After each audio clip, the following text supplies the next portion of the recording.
So imagine a big explosion as you climb through 3,000 feet. Imagine a plane full of smoke. Imagine an engine going clack, clack, clack, clack, clack, clack, clack. Sounds scary. Well, I had a unique seat that day. I was sitting in 1D. I was the only one who could talk to the flight attendants. So I looked at them right away, and they said, no problem. We probably hit some birds. The pilot had already turned the plane around, and we weren't that far. You could see Manhattan. 2 minutes later, 3 things happened at the same time. The pilot lines up the plane with the Hudson River. It's usually not the route. He turns off the engines. Now imagine being on a plane with no sound. And then he says 3 words, as unemotional 3 words as I've ever heard. He says, brace for impact.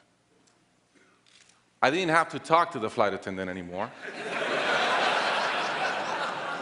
I could see in her eyes, it was terror. Life was over.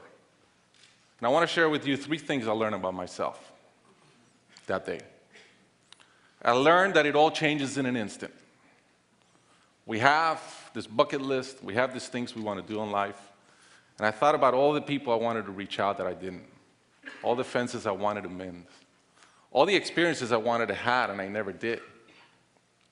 As I thought about that, later on I came up with a saying, which is, I collect bad wines. Because if the wine is ready and the person is there, I'm opening it. I no longer want to postpone anything in life. And that urgency, that purpose has really changed my life. The second thing I learned that day, and this is as we clear the George Washington Bridge, which was by not a lot, I thought about, wow, I really feel one real regret. I've lived a good life.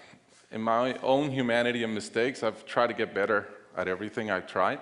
But in my humanity, I also allow my ego to get in.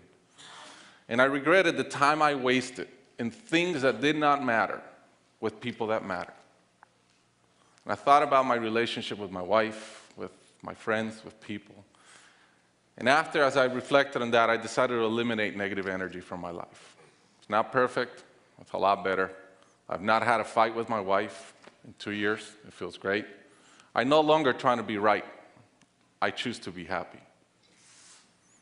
The third thing I learned, and this is as your mental clock starts going 15, 14, 13, you can see the water coming. I'm saying, please blow up. Right? I don't want this thing to break in 20 pieces like you've seen in those documentaries. And as we're coming down, I had a sense of, wow, dying is not scary. It's almost like we've been preparing for it our whole lives. But it was very sad. I didn't want to go. I love my life. And that sadness really framed in one thought, which is, I only wish for one thing. I only wish I could see my kids grow up.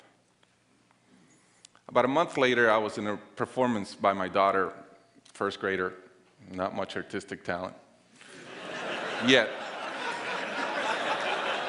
And I'm bawling, I'm crying like a little kid.